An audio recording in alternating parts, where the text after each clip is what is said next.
When you're playing a game online, you never really know who the other people are. I'm Rob, JTR Anime Noob on YouTube. JTR stands for Jesta ThaRogue, which is my name on Twitch and social media.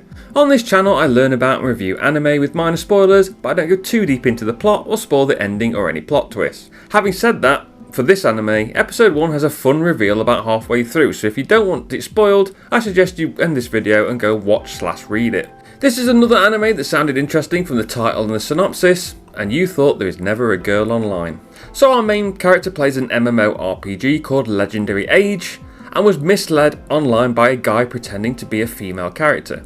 A couple of years later, he's in a guild in-game called the Alley Cats and meets the members of this guild in real life. And the whole show is about us following this group in and out of the game. Okay, this is the last chance to hop off before spoilers. Just quickly first to say that the world is a regular modern day Japan, nothing unique there. So our first character is Hideki Nishimura. He's your typical male protagonist. He's a nice guy. He's not as outrageous or socially awkward as the nerdy characters usually portrayed, which is good. He doesn't trust any female characters in game, as we mentioned, or at least doesn't trust that they're girls in real life, and plays a tank style warrior in the game. We meet Ako Tamaki. In the game is a female healer. In the real world she's female too. She's cute and shy and timid, but she could drift off into this very dark side that's quite disturbing. She loves Hideki in and out of the game and has a hard time separating the game from real life. And she's basically the main character, despite me saying Hideki is the main character, because everything revolves around her. We meet Akane Sagawa, a male knight in the game, quite antagonistic, and in the real world is a popular girl who turns away all the boys to spend more time gaming, and fills that tsundere role to a point, not as outrageous as a lot of the tsundere roles are. And we meet Kyo, a male mage and leader of the in-game guild, spends a lot of money on in-game purchases and gets made fun of it quite a bit. Outside of the game, she is the school council president and is also a girl. So not only is the entire guild, except for Nishimura, the main character, girls in real life, playing male characters in the game except for Ako, who plays a female character, but they also all go to the same school. What are the odds? So before I look at the fan service and mature content, I just want to say, after previous, I've had harassment, I've had harassing, persistent emails. I have to say, reviewing an anime is not the same as condoning the contents of that anime. I am against this sort of thing for school-aged children. I can't believe I actually have to say that. And I don't know what a show is going to contain until I watch it. But having said that, this is quite a bad show. There's lots of close-ups on chats, there's upskirts for no reason, both in-game and in real life, and it just doesn't make any sense. There's lots of shots of them playing the game but showing their legs under the table, which shows nothing, does nothing for the story.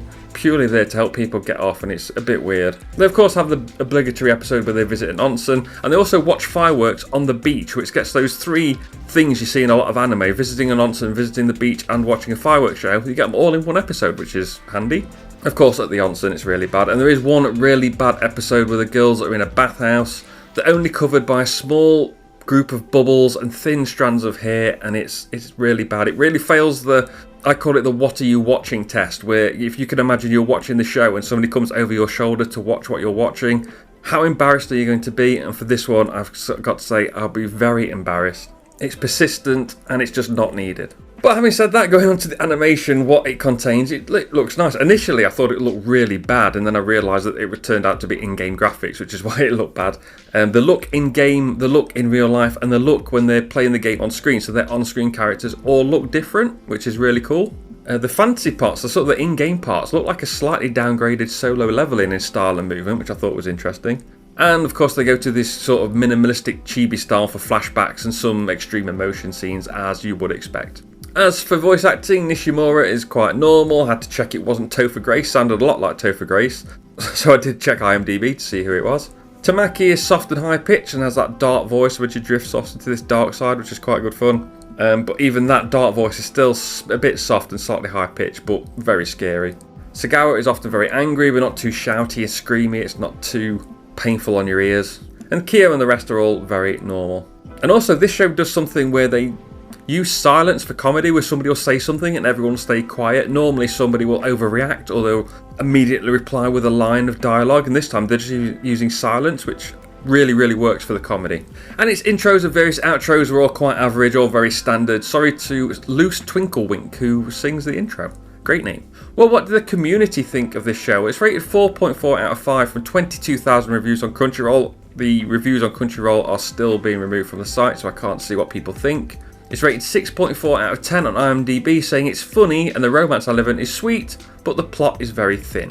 And what do I think? Well, it took about halfway through the first episode to realise what the title meant, and it was a very fun reveal, as I mentioned earlier, and I hope that you did stop this video and go and watch it, then come back, because I found the reveal very funny.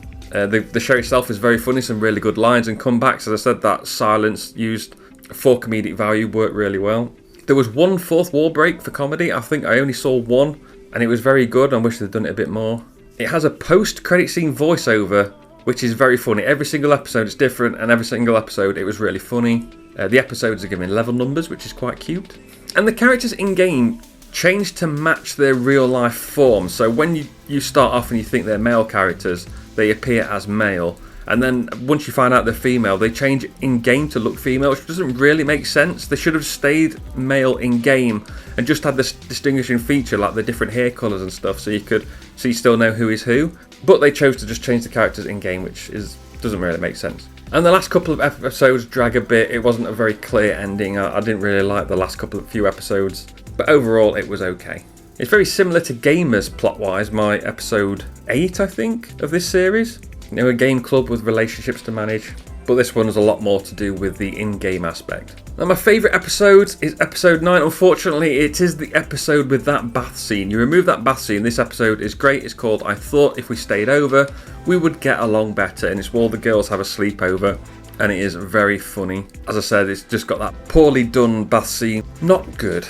My favourite character, I mean, no one really jumped out at me as my favourite character, but I'm giving it to Akko. She's like Carol from Toma-chan, is a girl, but it's funny and weird, and I really like that dark side when she'd slip into this sort of trance and her eyes would change and she'd mumble and say things really mean. That was a lot of fun.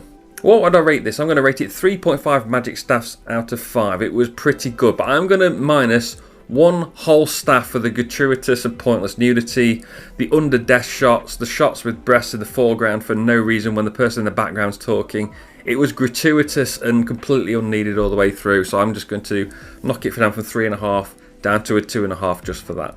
A word of the day is a word that I thought I knew the meaning of, but apparently I don't. It's hentai, a genre of Japanese manga and anime characterised by overly sexualised characters and sexually explicit images and plots. Now, I'm guessing that this show doesn't qualify as hentai, it doesn't go as far as that. This is rated 15 or something like that. Is that how you would describe the difference? Hentai being 18 plus? So let me know what you think of this show in the comments below. Remember to like, share and subscribe and all that good stuff. And say subscribe, because the next one is a show that I thought looked really cool. I was getting fed lots of reels from it on Insta and it was making me laugh every time. And I'm like, this is going on to my to watch list.